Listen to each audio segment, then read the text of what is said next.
vlog at home video to Gary, because I don't think you will have got much from my last one. It's not really your gig, is it? Putting things in boxes and putting things in columns and saying this is this and that is that. So I thought I'd do this video to drag things along a bit. Now, I'll give a classic example and then a twist to it, and then what I would go at it like, and then see how we go.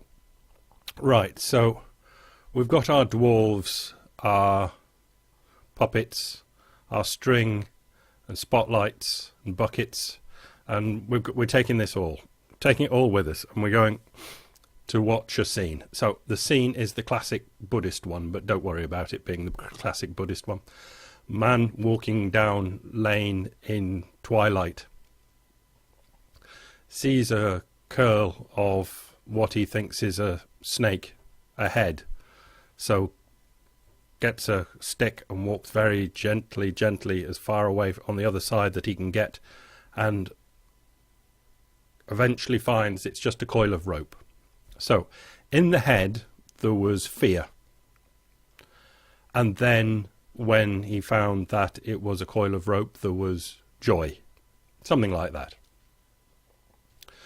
Now, just to make it a bit more us, we'll have the second example where man is walking down the road, the lane.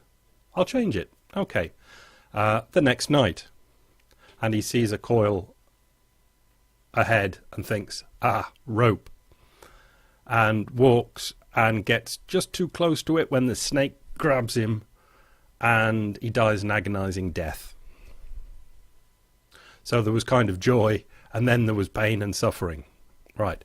Now, let's take our dwarves and buckets of puppets and string and see what we can make of this.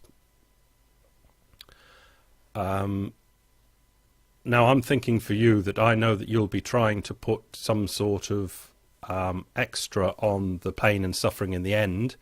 So your sense perception things are going to be tried to be kept separate from everything else.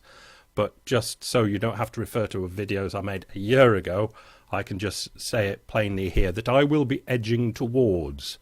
I'm not sitting up on a mountain and putting my flag in and saying I'm staying up here. I am going to be edging towards all of the happenings in the head, from the joy, the pain and the suffering, all of it.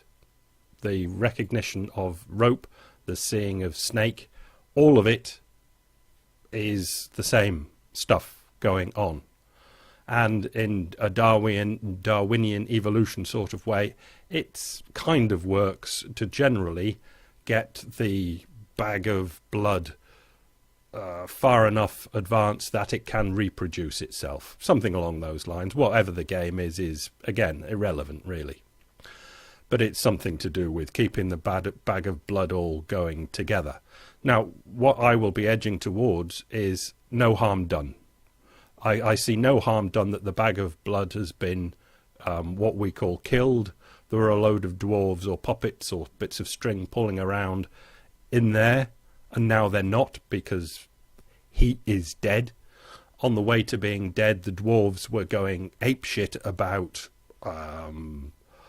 all sorts of stuff. I say no harm done. Dwarves or puppets going apeshit, where's the harm done? Now, I'll just leave it there, I think. But I think what we've got to do, what I'm going to try and tie you down to do, is to stay with the dwarves, the string and the puppets and whatever, and not go and jump in and come, well, you know, I know what it's like when I walk out in the snow and I stub my foot, or I can imagine what it's like to be tortured by the Japanese. That's not the way we're attacking this problem. We're attacking it with dwarves and bits of string. So I'll leave it with you to see what you can make of that. That's a bit more meaty for you, n'est-ce pas? Bye.